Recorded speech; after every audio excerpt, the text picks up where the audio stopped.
Ladies and gentlemen, welcome back to another installment in Dragon Quest Monster Memories. Today we will be looking at Dragon Quest III monsters according to Akira Toriyama's Dragon Quest illustrations, and just going through what are some of my personal experiences and memories with these.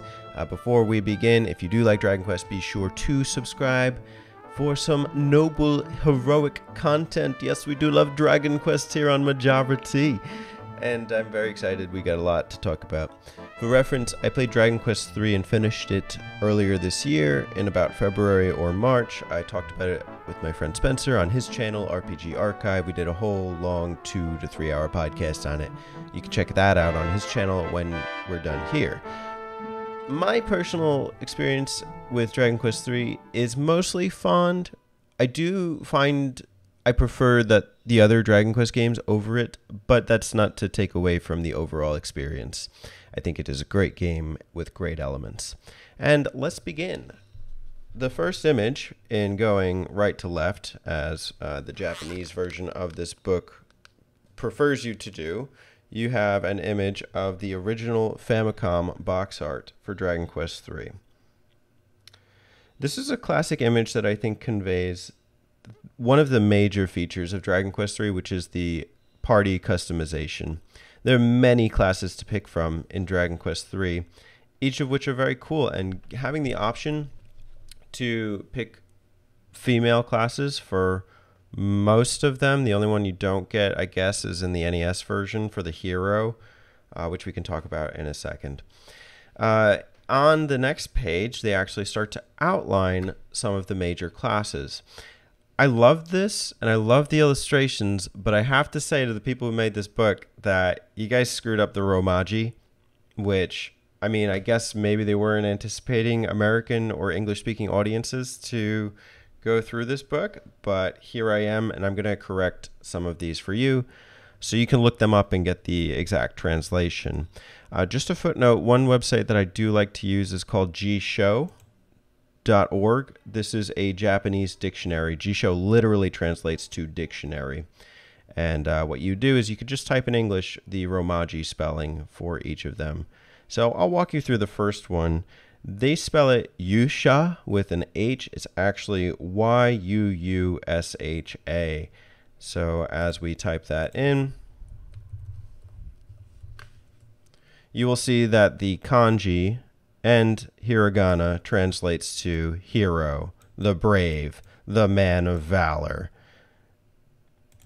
And one thing that is important is just to make sure that the kanji matches up. In this case, it does. The hero is the main character of Dragon Quest III. He's got a very cool, classic kind of Goku look to him from Dragon Ball. You can tell this is classic Akira Toriyama. You will also get 2 other classes noticeable on this page, Senshi and Shonin. Senshi translates literally to warrior, while Shonin translates to merchant or trader. There is another translation for Shonin as commoner, but that's not this one.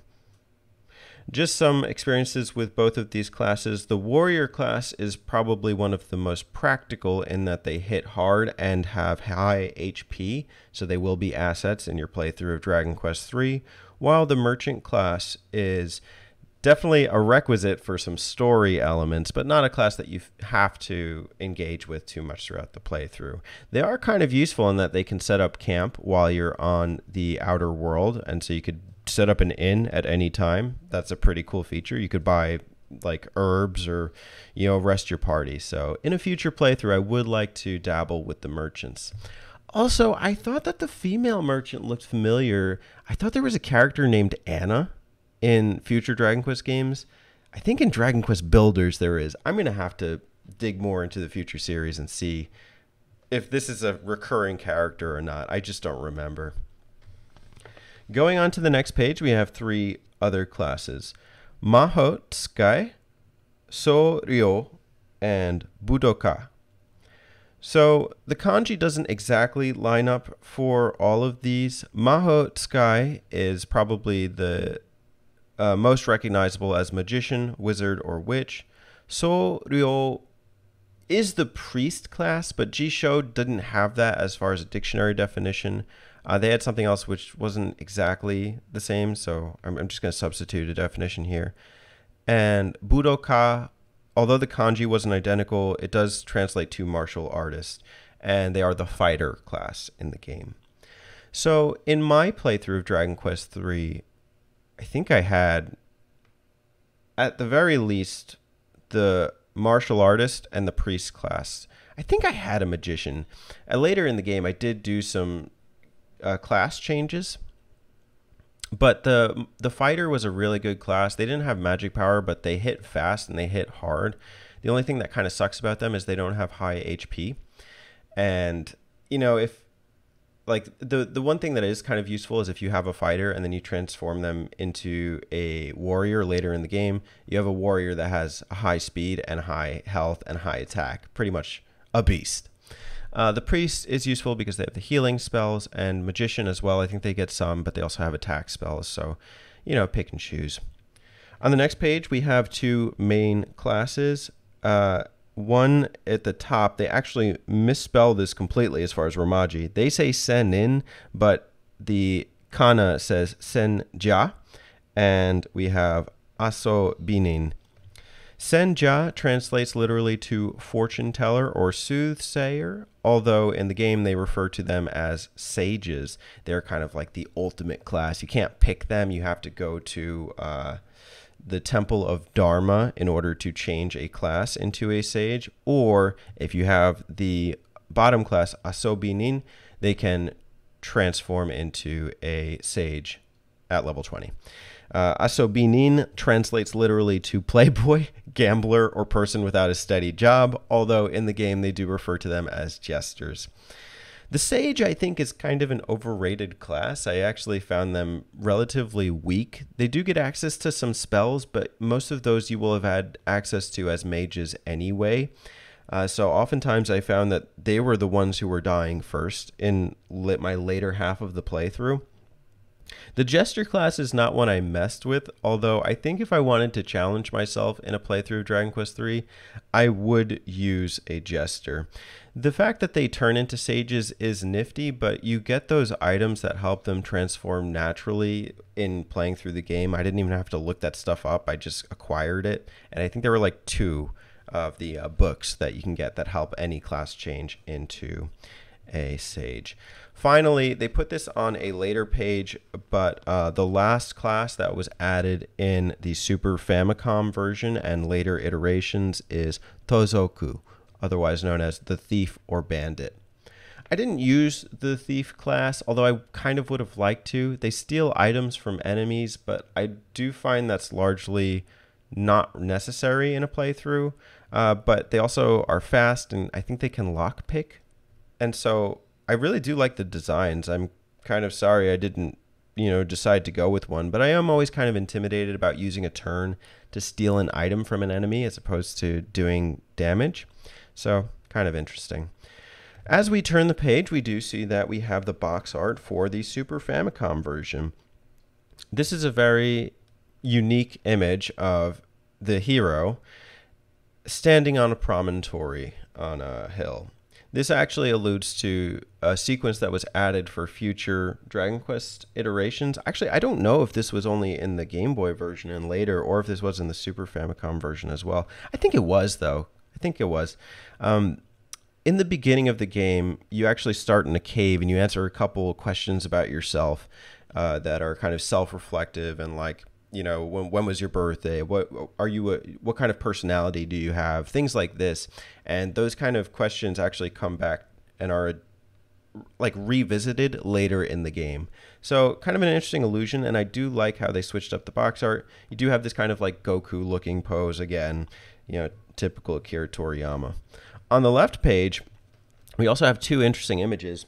The second one in the middle of the page is actually an allusion to the Game Boy Color box art. This is more of a chibi look at the Dragon Quest III characters. I don't recognize the bird. Oh, you know what? You do get access to a bird later in the game that helps you fly over territories, so I think that's what that is.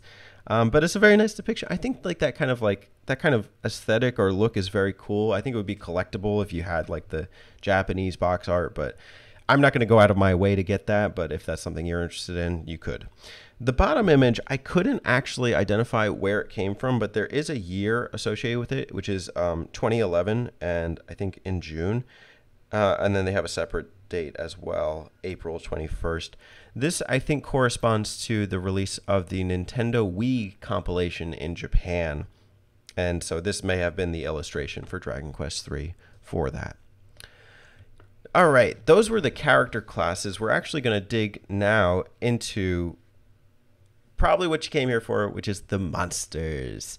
And this game has a lot of monsters, used and unused.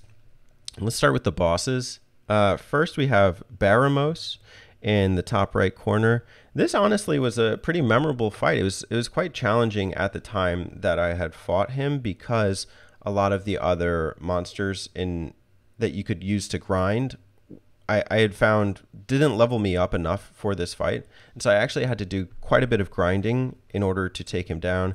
I didn't find it the hardest fight, but this is also kind of an interesting phase of the game where the game changes after you fight him. For those who haven't played, I won't say more. The bottom depiction is actually an unused asset, and I'll translate it for you right now. Mito-jo. Mito-jo. Let me type that in G-Show real quick and just see if anything comes up.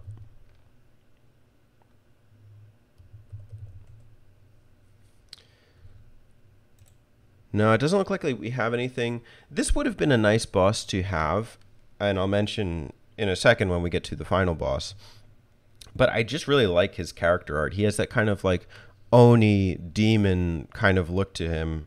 And I think the fact that you have the dragon coming out of the corner is a nice tie-in. And, Dragon Quest games should have more dragons generally. They do exist and they come up in a lot of the games, but the more the merrier in my eyes.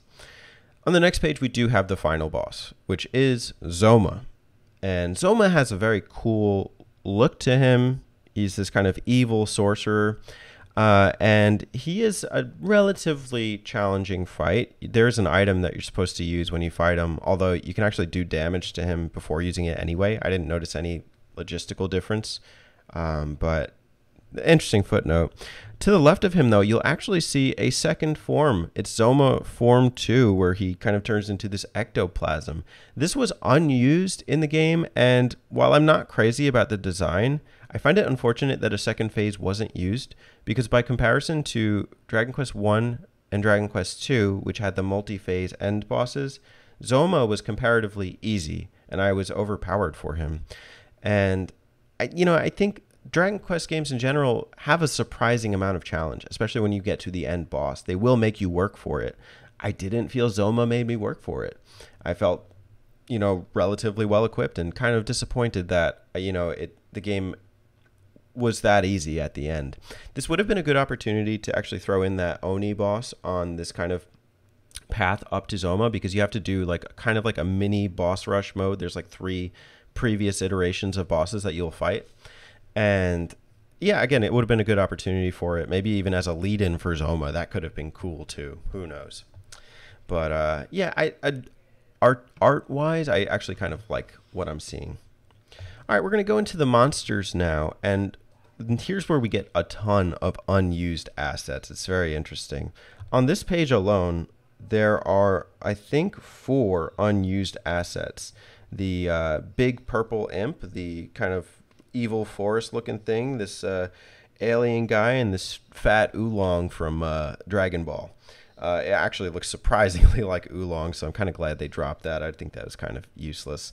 Of the other 4 monsters on the page, I think the biggest standouts, there's a couple staples. One is I think they call it a scary imp or a lesser imp. In this one, they call it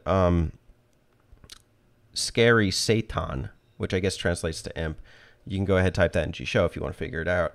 I found it interesting that the one next to it is actually called King Satan. So it's like a big imp. I really would have loved to see that guy in here as kind of like a challenging, grindable boss, or not boss, but standard enemy unit when you're like dungeon crawling, etc. The biggest standout has to be Orochi, because Orochi has narrative significance in Dragon Quest III. There's an island that you come to during your playthrough where the people are being terrorized by the six-headed dragon beast Orochi, and every year he has to steal want to eat one of the people from the village in order to satisfy his needs. And I guess he's five-headed. I got that wrong. But very interesting boss in the game, and it has an interesting sequence too when you're fighting it, because you do the dungeon crawl, you take down the dragon, and then you respawn in the town and you talk to the queen, and Orochi hasn't exactly disappeared. I'll say that much. But very memorable in terms of like kind of a narrative occurrence in the game, and I think one of the stronger ones for Dragon Quest III. On the next page, we do have a nice kind of blend of used and unused assets.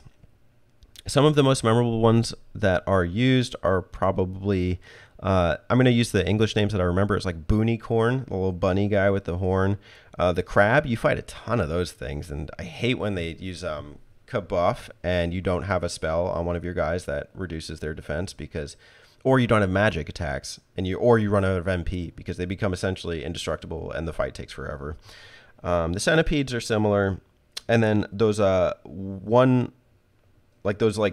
beak-headed things in the bottom left corner are also run for your money. In terms of naming, I like the Fun Ghoul. That's the English name. They have a weird name in Japanese, Matango. I just like the puns. I like the plays on words.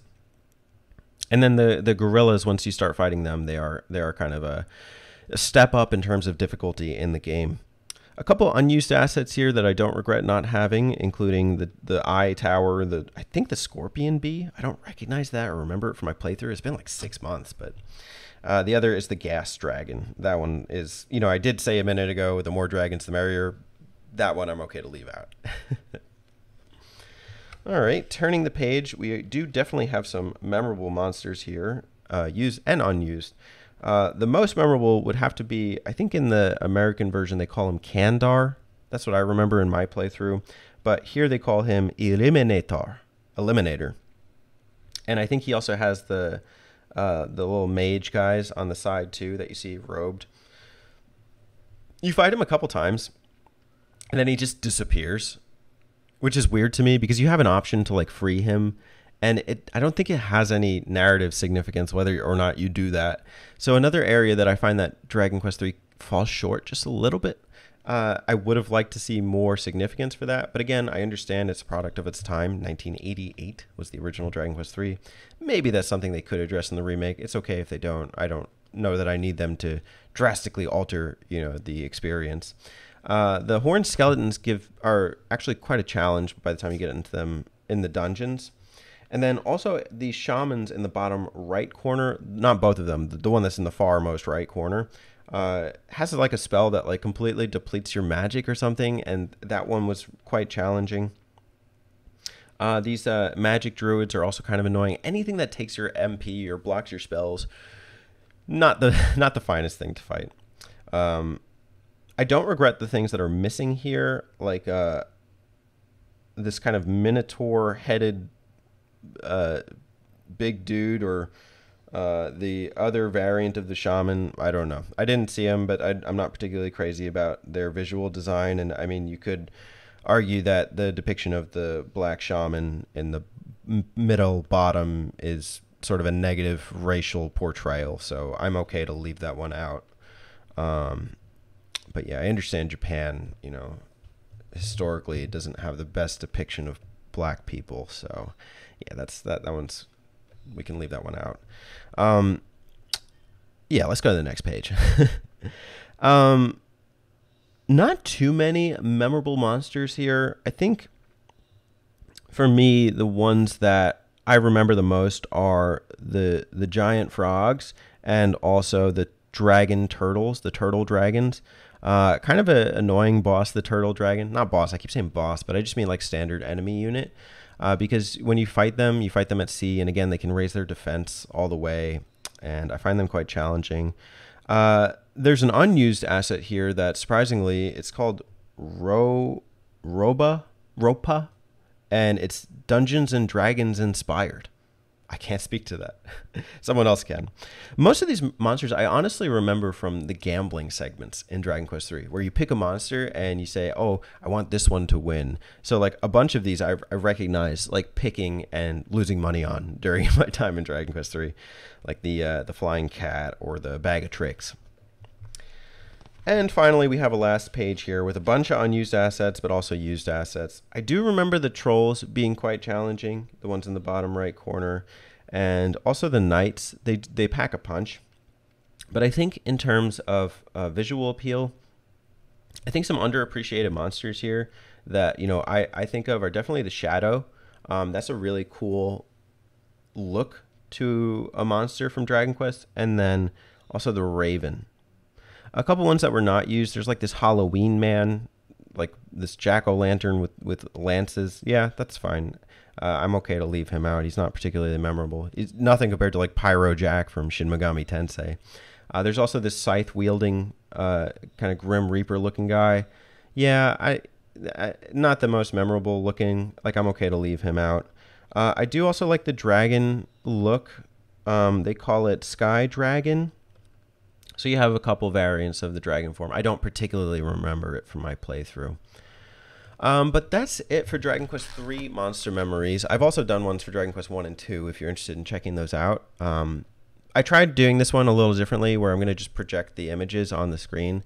Last time I think I held the camera to the book and it didn't look great. So I'm going to try and do that again for these ones going forward. Maybe I'll even reverse edit those old ones if that's something y'all would like me to do. Dragon Quest III is not my favorite in the series, but I think it does have some good artistic appeal that reflects in the monsters, but also in the main characters and the character classes. And I am interested in seeing how it's kind of like evolved over the years and been depicted, even in things like the box art. Like it's a good looking game on multiple fronts. That's my experience with the monsters and my memories of Dragon Quest III. What are yours? Let me know in the comments below. And stay tuned. Soon enough, we'll be doing Dragon Quest IV Monster Memories. Oh yeah, we're delving into uncharted territories of this book. Oh, that's another thing. I didn't realize there were so many unused assets from Dragon Quest III. Some for the better, some for the worse. So, But that's it. Let me know what you thought. I will see you soon. Bye.